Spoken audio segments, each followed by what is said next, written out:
Hey, I'm Chris Buck from Cardinal Black, and today I'm here with amp designer extraordinaire, Mr. Martin Kidd, who's loaned his name, or more accurately, I guess, his initials, to the new MK Clean. I've been doing a fair bit of playing with this amp. I was lucky enough to play it in its prototype stages. I'm very excited to take this, my very own one, out on the road coming up over the next few months. We're going to get some R&D chat later from Rabea, but I guess the first question is, why? Why did you do it, Martin?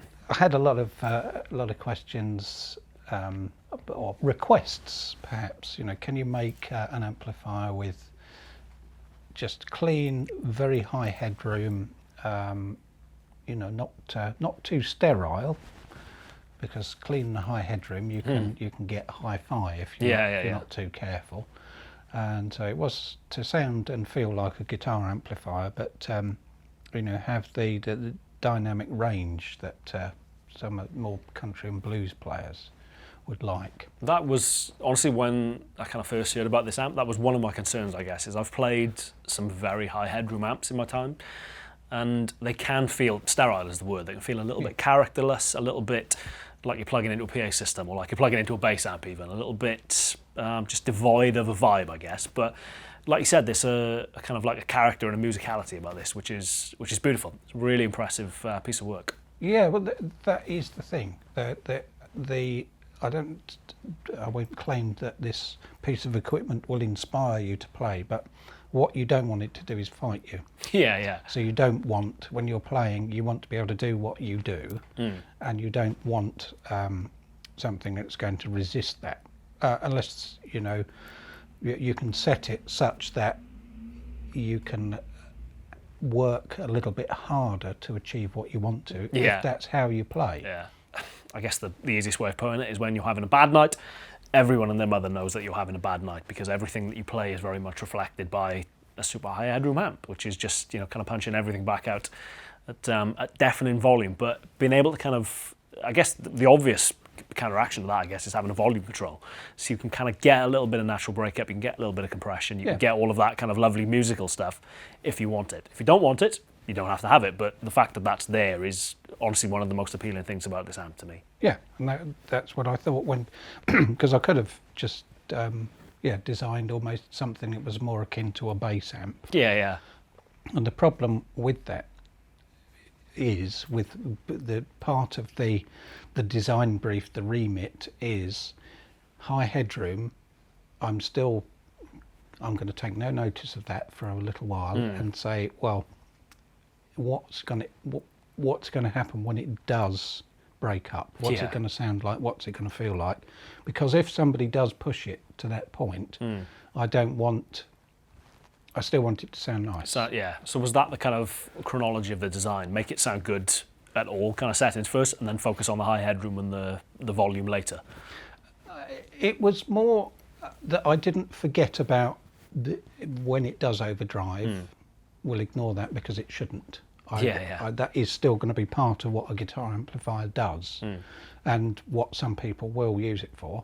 So that was always part of the idea was, well, we want it to feel nice, for you to be able to dial in more preamp gain without the associated volume if you don't want it, so that you're not fighting. You know, so you've got exactly what you want in terms of a dynamic range that suits your playing, and if you are having a bad night, you've got some kind of built-in comfort blanket. Yeah.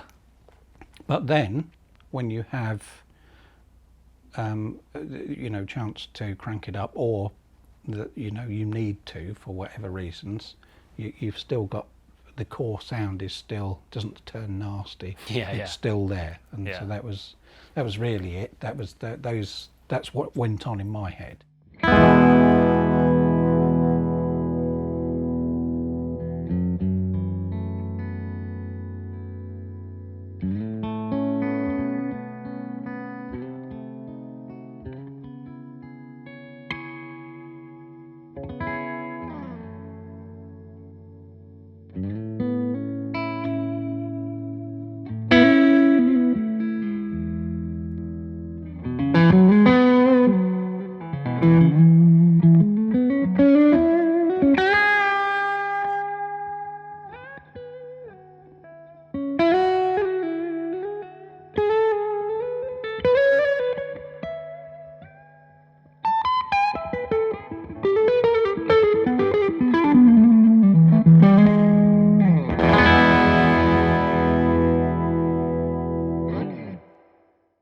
if I may be so bold, you've absolutely nailed it. So, thank you very much. Incredible piece of engineering. It's just a joy to play. You know, that, as I said, that was my reluctance, or kind of like slight concern, I guess, relatively early on in the process when I was first told about this was, is it going to be a little bit kind of sterile? Is it going to be a little bit devoid of character and a little bit hard to play? But it's just a joy under the fingertips, you know.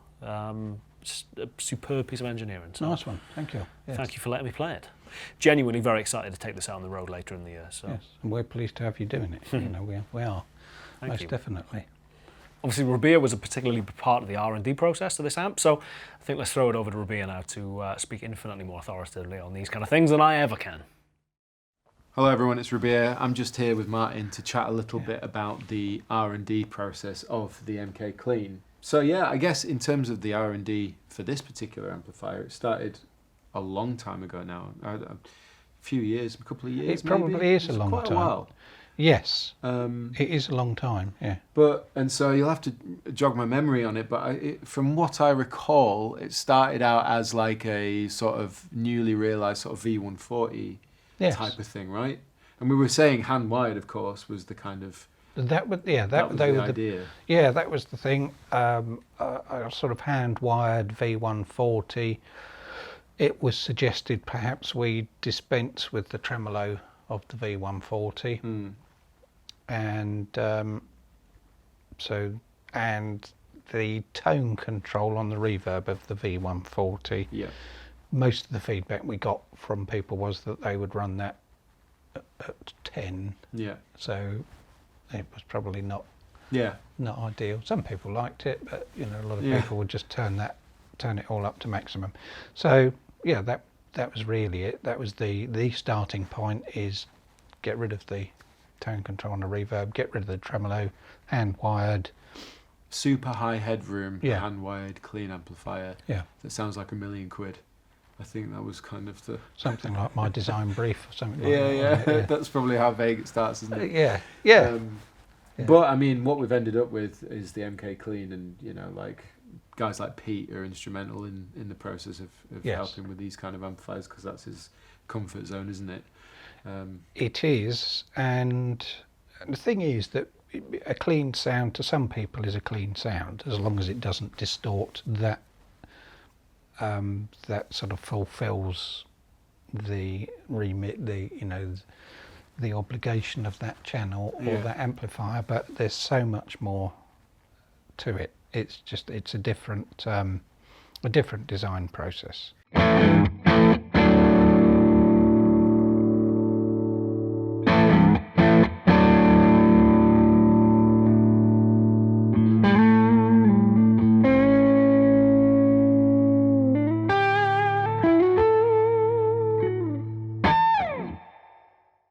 It's also worth saying that from an R&D perspective, and I'm sure it's the same for you as an amp designer, but when you're given the brief there are no limits. There's no budget, there's no price constraint. It's like, it doesn't have to come in under a certain price. It's, you can make whatever you want to make this amp what it's going to be. I think that was an enjoyable thing to have in the back of your mind. Yes. Yeah, because you're never extravagant for the sake of it. No. But at the same time, it is nice that you don't have to think, well, we've got to use this type of capacitor or these kinds of potentiometers or whatever, because we already have stacks of them in there. Yeah. Whatever. Well, it's worth saying that every other amp except for the MK Clean and the MK Overdrive has to have met a certain price point, we have a certain remit there, and these are the first two amplifiers we've been able to work on that's kind of go hog wild. And I think that was quite a fun element of the design process. Yeah, it is, because that isn't there in the back of your mind. And as I say, I never see the point of just buying stuff because it's expensive. So I'll still have an idea of what I'll use these, because I know that I've used them and they're reliable, and people can form their own opinions. But my experience of this particular component or potentiometer or whatever is that it's not going to give you any trouble, and that's what you want. If you're you know, if there's some people, they might like to buy something like this for, and you know, to as much as anything else to look at, and it'll sit somewhere where it won't get spoilt, it won't get taken anyway very much. But it can also be a workhorse, if you want it to. So people can, ideally, you know, it's built such that it can be relied upon, and so you draw on your experience of what you know about, rather than saying, well, I've heard about these potentiometers and they're 20 quid each. It's not like you're using a diamond jewel No. and 24 karat gold pins. It's nothing like that. It's more just when it comes to the actual inner workings of the amplifier, and you know, like the quality of the leather and the pots, everything's as high a quality as you could could get. Yeah, exactly. You know, and but it's not an ornament. It's functional as well. You know? Yes. So it'll be reliable. Yeah. Well, again, I always love being involved in the R&D process of Victory amps with everything. So it was just nice to have a little chat about this particular amplifier as well. But I think it's probably a good time to hand you back over to Chris. Yeah.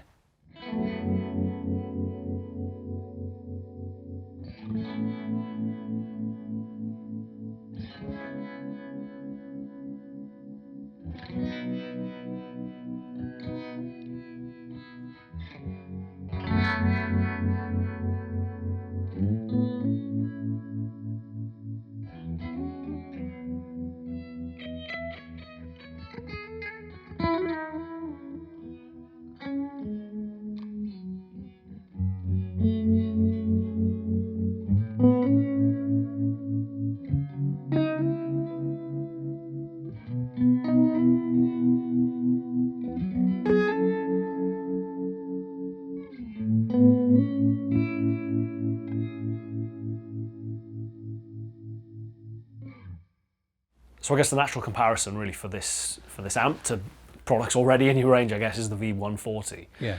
How does this differ to that?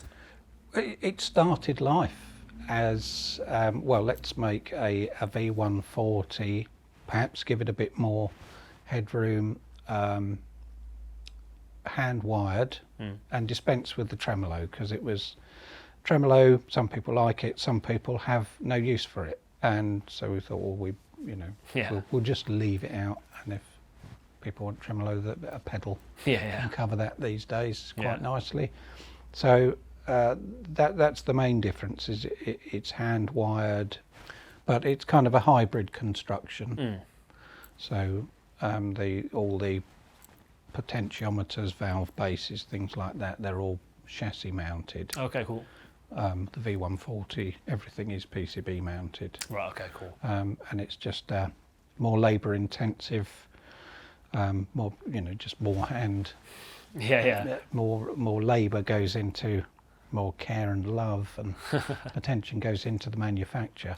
But the circuit did evolve as well from there. From V140. So it started life as that, but then in my pursuit of this high headroom, but retaining some character and still making it useful as a guitar amplifier, the circuit then took its own direction. It did, yes. So while I've got you here, one question I've kind of always had, and it'd be great to get it from the horse's mouth, so to speak.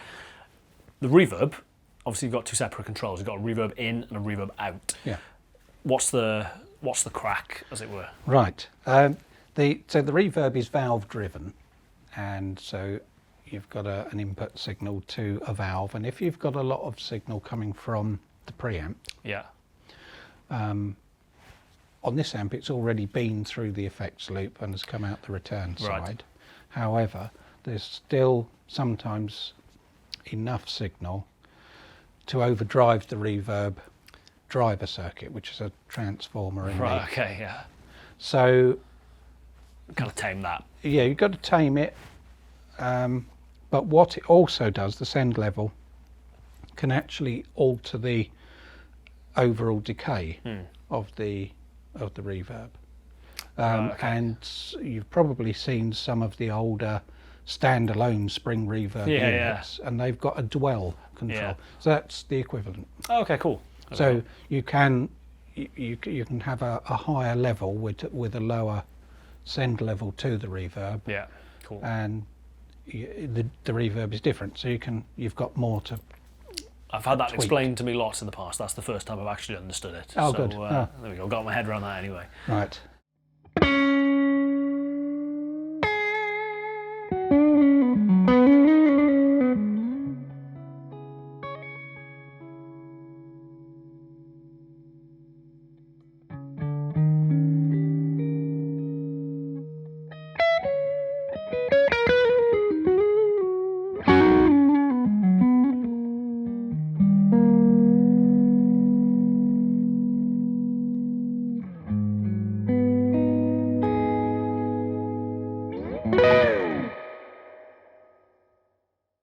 I guess the other thing, which is kind of like immediately leapt out at me about the clean, is obviously you've got the voice control, you've got the kind of a bright cap, I guess, Yeah. and the bass shift as well. What, I guess, a very kind of brief overview. With the voice is probably the one which intrigues me most. What is that doing specifically? Just it lets. I've done it on some other designs, and it just lets some more upper mid frequencies come through cool. the treble. Right. Okay. So with the treble all the way off, you won't hear a difference. Right. Okay. Or very little. Yeah. So it's interactive with the treble control in that Yes, respect. indeed. Yeah. Okay. Cool.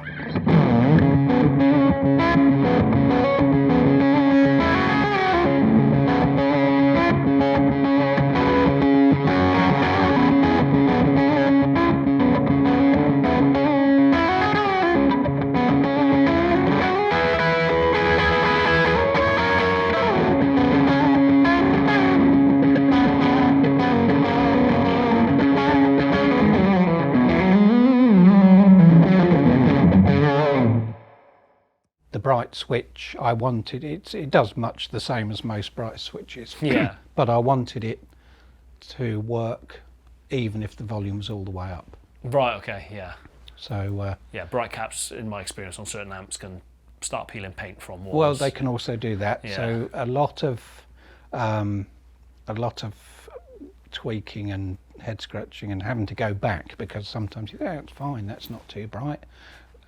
But it is, in fact, when you've gone to revisit. Just been sat in front of Yeah. it for too long. Yes, indeed. But I also wanted it to still work with the volume all the way, the preamp volume all the way to max. Yeah. Yeah. I still wanted it to work. So Be usable.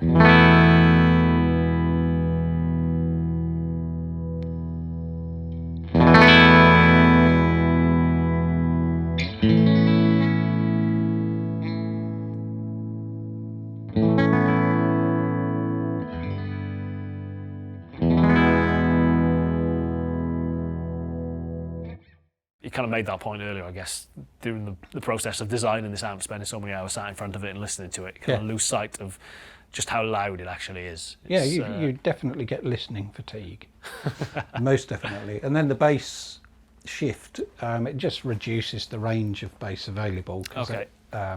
For some, it may be that there's too much. You can turn it down, of course, but it gives the tone stack a slightly different feel. But it is just a quick, if for some reason in certain gigs you might be stepping on somebody's toes with having too much bass, you can just click that and say, is that better? If anything, he's getting under my feet. Yes. So I'm gonna you've keep got- my bass where it is. Don't worry. Yeah, right, you are, yes. Awesome.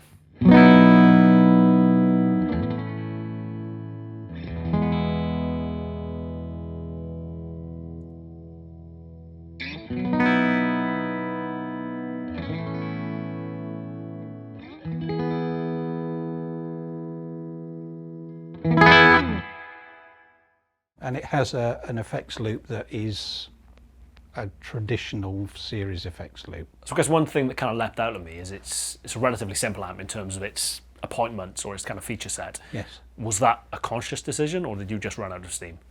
No, it was actually conscious. I thought I'd save some steam for later. For later. And so, yes, it was supposed to be, high headroom and clean says to me that you don't want too many bells and whistles.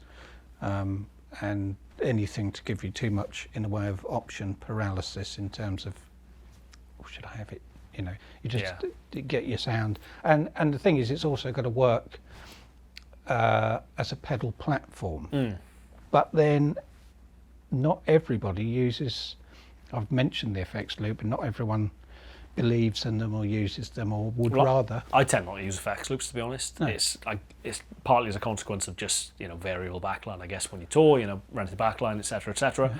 Obviously, the old adage which comes back to me is not all effects loops are created equal. No, they're not. So any kind of variable or kind of inconsistency in a rig potentially like that is a little bit of a pitfall as far as I'm concerned. So I've always, my board, everything I've kind of dialed in is set to run straight into the front of the amp, just for a degree of consistency. But, you know, knowing this is going to be a part of my touring rig for quite a while, I might actually delve into using it. I probably won't, but I can tell myself that I will. But, you know, the fact that it's there, genuinely I would be intrigued to give it a go, because it's not something I've ever really kind of explored particularly. No, and I absolutely get, and that, you know, it is part of the reason why, you know, some thought has to go into not just making a preamplifier that doesn't distort. That is, it almost doesn't really come into it. Yes, you've got to make that bit, but it's got to take everything you throw at it, but without ruining, you know, if you've got a pedal that you love for a certain ambient reverby type or swirly effect of some description, you don't want the preamp to mess it up, and so it's got to accommodate that. But then also, if you want to throw overdrive pedals at it, it's got to, you've got to get the benefit of your overdrive pedal. Totally. Rather than you've just put something that's distorted into a hi-fi amp. I mean, very nasty. The band refer to my pedal board as 50 Shades of Gain, so I've pretty extensively tested it in that respect. There's been a lot of different drive pedals, a lot of different pedals, a lot of different delay pedals, reverb pedals, etc., that I've kind of experimented with the amp, and it takes it all like a champ. Good. Yeah. You know, I guess, like you said, that was probably, or clearly was a crucial part of its design, you know, to be a pedal platform ultimately. So I'm reliably informed this is indeed a valve amp. It is. What valves would you put in a valve amp? Specifically this valve amp. Specifically this one. In the preamp, it has 4 12AX7s or ECC83s. The reverb driver valve is a single ECC81 or 12AT7, and it uses both halves of it just to get a better drive current. And then the output valves are 6L6s. Cool. Ironically, even if the amp may have been designed not to elicit option paralysis, that was precisely what I was faced with when it came to actually speccing mine out, confronted with about 4,000, I think, different colour choices and leather choices and just all manner of choices which I shouldn't be given, quite honestly. Clearly I went mental and just spec the black amp. I think it looks particularly good though. I'm very pleased with my choice. As much as I kind of drove home that day slightly terrified that I'd make a wrong choice. Obviously when I saw it in its prototype stages, it was kind of in a suede kind of jobby. Indeed it was, yes. But I'm very happy with it. Joking aside, you know, kind of to have that level of flexibility, I guess, in regard to speccing an amp, which is totally bespoke to you, is incredibly cool. It's not something I've done before. And having done it, I'm never going to do it again because it terrified me. Since I spec'd mine and had to use my imagination, which it turns out I'm not very good at, there's also another way of doing it, the online customizer. Yes, indeed. Yes, well, there we go. I could have done with that when I was doing mine, as opposed to trying to picture it in my mind's eye, particularly unsuccessfully. But obviously the way I did it, I guess, is how you would do it typically in a shop, where you go in and you pick your leather, you pick your Paisy Miners, you take your choice. Yes. But to know you can do that online and kind of actually get a visual representation of what that might look like, is very cool. It's a very cool experience getting this amp. It feels like a very kind of, obviously it is bespoke, but it feels like a very kind of personal, cool, high, whatever you want to kind of phrase it as, I guess, kind of high level experience. Yeah, that's the idea. Cool. Yeah, certainly. And even the reverb foot switch is we make it rather than buy it in. And okay, cool. And there you have it. Thank you very much for watching, Martin. It's been amazing to catch up and talk shop for a little bit and actually hear from the horse's mouth, as it were, about the design process, and actually a little bit more about this amp, which I didn't actually realise, especially the kind of reverb stuff that we kind of delved into. It was it's been a privilege to be a part of a very small part of the design process of this amp, the R&D work at the very least, Yeah. And I'm just excited to take it out on the road and actually, use it in anger, as it were. So thank you. Please do check out victoryamps.com for the customizer. I know that took years off the life of the people who designed that, so please do check that out. It's at victoryamps.com. I'm Chris Buck, Martin Kidd. Thank you very much. Thank you very much for watching. Cheers.